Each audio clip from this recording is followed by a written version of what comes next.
Welcome to this micro lecture on monitoring academic engagement and success and regular interaction.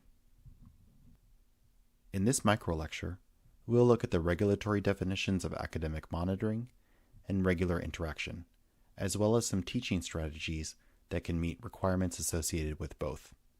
First, let's consider the regulatory definition of monitoring academic engagement and success. Department of Education regulations state that academic monitoring entails gauging a student's academic engagement and success, and then promptly and proactively engaging in substantive interaction with the student when needed on the basis of such monitoring, or upon request by the student. There are two parts here: looking at the student's level of engagement in the online course and the student's academic performance, and then, if monitoring shows that the student has need for follow-up, engaging the student in substantive interaction. This definition also provides for the student to be able to request substantive interaction, for example, meeting via video conferencing. The Department of Education gives 5 different monitoring activities that can be used to meet this requirement.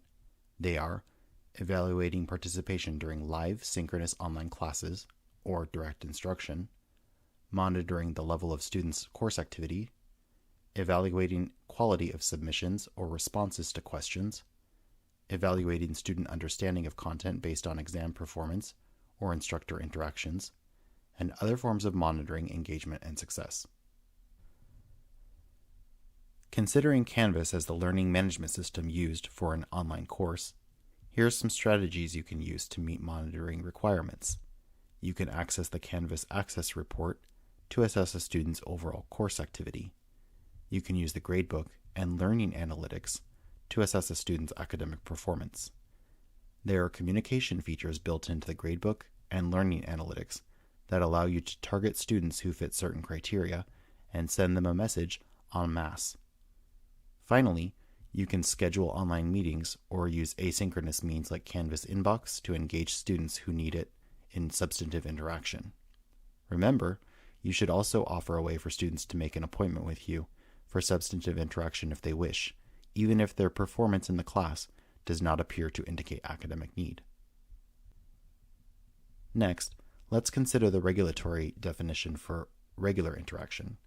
This is defined as providing the opportunity for substantive interactions with the student on a predictable and scheduled basis, commensurate with the length of time and the amount of content in the course.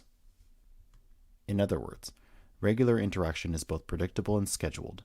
This means that opportunities for interaction should be scheduled in advance, and the schedule made available to students in a salient place so they can take advantage of the opportunities. The opportunities for substantive engagement should also be sufficiently frequent. There is no prescription for a specific frequency, but the frequency must be appropriate based on the amount of content covered in the course and its overall length. The next criterion is important. For interactions to count toward regularity of interaction opportunities, they must be instructor-initiated. This is in contrast to substantive interaction, where some of the interactions may be student-initiated and still count. For example, a student might request a meeting with you to ask questions and receive additional information or resources. That meeting would be considered substantive. However, it would not count toward opportunities for regular interaction because it was not instructor-initiated. The last criterion of note here is that federal rulemaking states that regular interactions are predictable and scheduled opportunities for substantive interaction offered to students. In response to comment on the proposed rulemaking, the Department of Education clarified that scheduled opportunities for substantive interaction count, whether or not students take advantage of them. For example, if you scheduled and held an online office hour and no students attended, that scheduled opportunity still counts as evidence of your engaging students with opportunities for substantive interaction on a regular basis. The Department of Education understands that it is not possible to guarantee perfect attendance at such opportunities. A best practice in that case is to remind students that office hours are available and perhaps send a targeted message to students whose academic engagement and performance suggests that they could benefit from attending an office hour or making an appointment to speak with you about the content and their progress.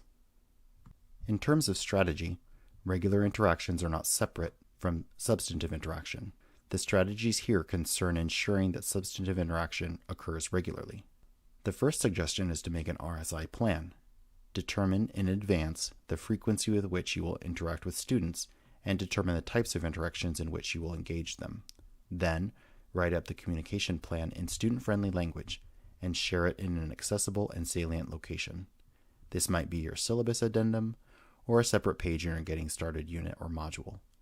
When you plan for regular interaction, consider strategies like holding scheduled office hours via video conferencing, posting weekly announcements that allow students to respond to your initial announcement with their questions, providing students with frequent substantive feedback, and holding frequent discussions, either of a reflective nature, in the form of a question and answer discussion thread, or traditional discussion boards on topics under study.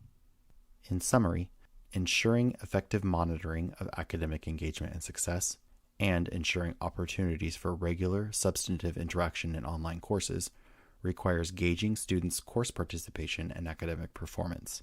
By proactively monitoring students' progress and connecting them with support for their learning, you can meet the regulatory requirements. Use the communication features in the learning management system to help you.